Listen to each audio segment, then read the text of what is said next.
എത്തിയിരിക്കുകയാണ് കൊല്ലം.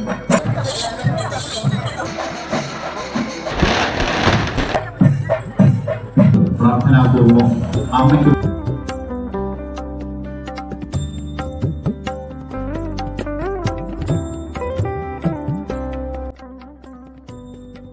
എല്ലാവർക്കും പുതിയൊരു വീഡിയോയിലേക്ക് സ്വാഗതം. ഭക്തി കളിയാടി 8 ദിവസം നാടിന് ആഘോഷങ്ങളുടെ രാപ്പകലുകൾ സമ്മാനിച്ച് കോഴിക്കോട് ജില്ലയിലെ കൊയിലാണ്ടി കൊല്ലം പിഷാരിക്കാവ് 2025 ഏപ്രിൽ 6 ഉത്സവത്തിന്റെ സമാപനമായി. പിഷാരിക്കാവ് കാളിയാട്ട മഹോത്സവത്തോടനുബന്ധിച്ച് നൂറ്റാണ്ടുകളായി തുടർന്നു പോരുന്ന ഒരു ആചാരമാണ് മാങ്ങ കൊടുക്കൽ. അവസാന ദിവസം, അതായത് കാളിയാട്ട ദിവസം ഉച്ചയ്ക്ക് ശേഷമാണ് മാങ്ങ വിതരണം. നാട്ടിൻ പുറത്തു നിന്നും മാങ്ങ സംഭരിച്ച് ഒരു കൂട്ടായ്മ മാങ്ങ മുറിച്ച് ഉപ്പും മുളകും വെളിച്ചെണ്ണയും ചേർത്ത് പാകപ്പെടുത്തും. വലിയ വട്ടകളിലാക്കി വെക്കുന്ന മാങ്ങ കാളിയാട്ട ദിവസം ക്ഷേത്ര പരിസരത്ത് എത്തിക്കും. ഇത് നിവേദ്യമായി ദേവിക്ക് സമർപ്പിച്ച ശേഷമാണ് ഭക്തജനങ്ങൾക്ക് നൽകുക. കവുങ്ങിൻ പാള കൊണ്ടുണ്ടാക്കിയ പാത്രത്തിൽ കോരിയെടുത്ത് ഭക്തരുടെ കൈകളിലേക്ക് കൊടുക്കും. എരിവ് മാറ്റാൻ വെള്ളവും കൊടുക്കും. ഇഷ്ടംപോലെ ആളുകൾ ഇതിന്റെ രുചി നുകരാറുണ്ട്. കുടിവെള്ളത്തിന് പോലും അലയുന്ന പണ്ട് കാലത്ത് ഒരു താത്കാലിക ആശ്വാസം എന്ന പോലെയാവും ഈ ഒരു ചടങ്ങ് തുടങ്ങിയത്. കാളിയാട്ട ദിവസം വൈകിട്ട് കൊല്ലത്ത് അരയന്റെയും വേട്ടുവരുടെയും തണ്ടാന്റെയും വരവ് എത്തുന്നതോടെ കാവിൽ ജനസമുദ്രമാവും. വ്രതശുദ്ധിയുടെ പുണ്യം പേറി അവകാശ വരവുകളും അമ്പലത്തിലെത്തും. കാളിയാട്ട ദിവസത്തെ മറ്റൊരു പ്രധാന ചടങ്ങാണ് പുറത്തെഴുന്നള്ളിപ്പ്. സ്വർണ്ണ നെറ്റിപ്പട്ടം കെട്ടിയ പിടിയാനപ്പുറത്ത് മൂസതുമാരാണ് നാന്തകം എഴുന്നള്ളിക്കുക.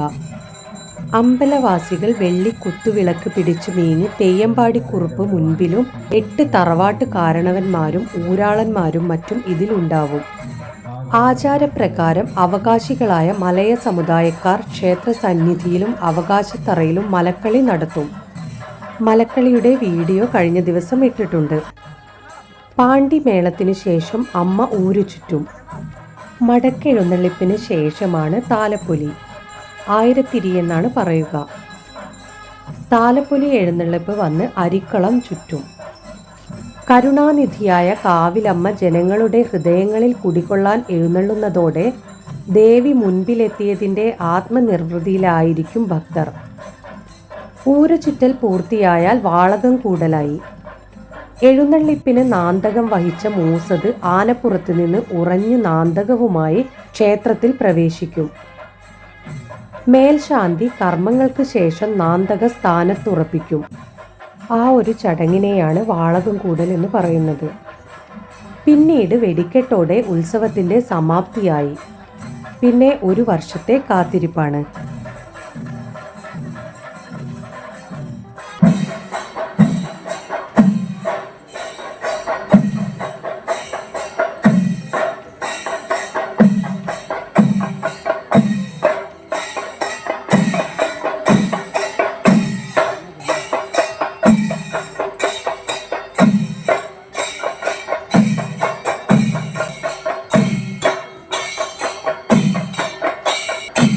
സ്ഫുടം ചെയ്ത മനസ്സോടെ വിവിധ ഭാഗങ്ങളിൽ നിന്ന് ശേഖരിച്ച ഇളനീർക്കുലകൾ അമ്മയ്ക്ക് മുമ്പിൽ സമർപ്പിക്കുന്നതിന് ആഘോഷപൂർവ്വം ആചാരങ്ങൾ പാലിച്ചുകൊണ്ട് ക്ഷേത്രത്തിലേക്ക് എത്തിയിരിക്കുകയാണ് കൊല്ലം പറമ്പിൽ താഴക്കുനിയിൽ നിന്നുള്ള വരവ് സംഘം.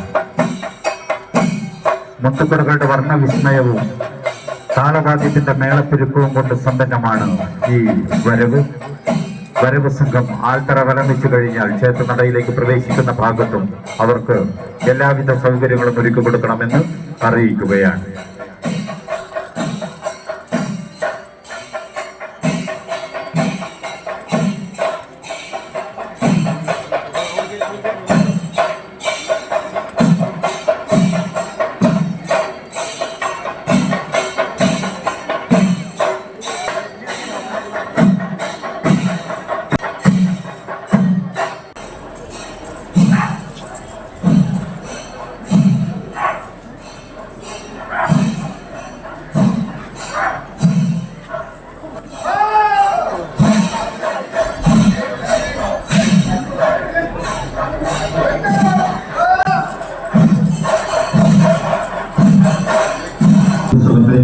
ഓരോ ദേശവും ഓരോ സമുദായവും നിശ്ചയിക്കുന്ന വ്യത്യസ്ത ചടങ്ങുകളും വരവുകളുമാണ് ഇന്നും ഇന്നലെയുമായി നടക്കുന്നത്. ആദ്യജാതികളുടെ കെട്ടഴിച്ച് പ്രാർത്ഥനാപൂർവം അമ്മയ്ക്ക് മുമ്പിൽ ശിരസ്സ് നമിക്കാൻ ജനക്കൂട്ടം ഒഴുകിയെത്തുകയാണ്.